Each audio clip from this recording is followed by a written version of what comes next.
بسم اللہ الرحمن الرحیم۔ کعبہ کی تعمیر۔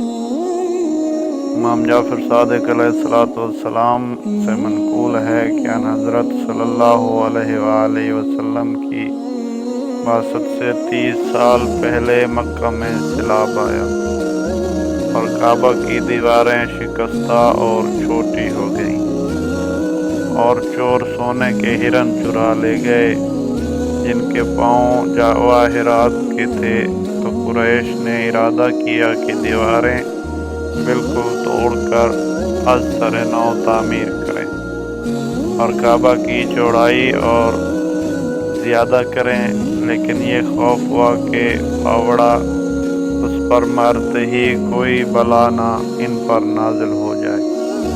ولید بن مغیرہ نے کہا کہ میں کھودنے کی ابتدا کرتا ہوں، اگر خدا ہمارے اس ارادہ سے خوش ہے تو کوئی بلا نہ آئے گی، اور اگر خدا ہمارے اس فعل سے راضی نہیں اور کسی بلا کی علامت ظاہر ہوئی تو ہم کعبہ کو موجودہ حالت پر چھوڑ دیں گے۔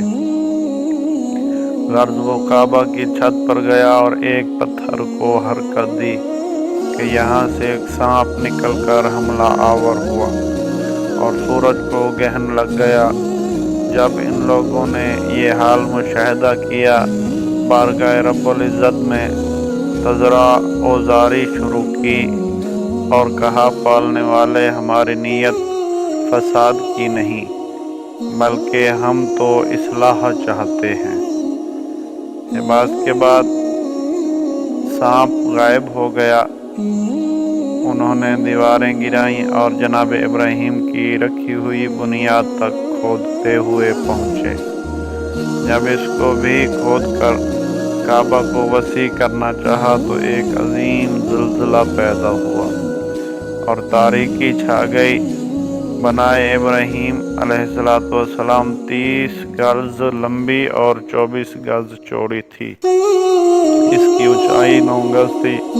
قریش نے مشورہ کیا کہ طول و عرض کو اسی طرح رہنے دو، اونچائی زیادہ کر دو۔ حجر اسود نصب کرنے پر آپس میں نزاع ہو گئی۔ ہر قبیلہ کہتا کہ ہم نصب کرنے کے زیادہ حقدار ہیں۔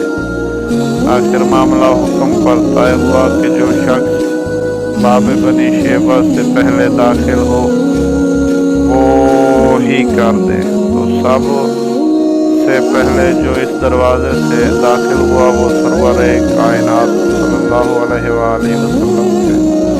لوگوں نے آپ کو دیکھ کر کہا، امین آ گیا، جو یہ فیصلہ کریں گے ہمیں منظور ہوگا۔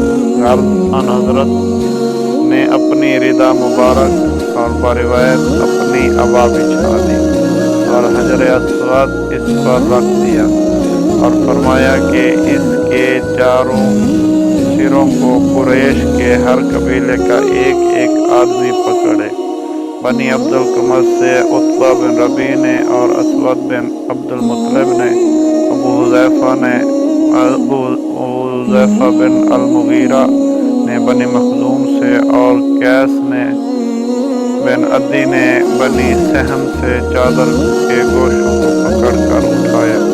پھر آن حضرت صلی اللہ علیہ وآلہ وسلم نے حجر اسود کو اٹھا کر اس کی جگہ پر رکھ دیا۔ بادشاہ روم نے چھت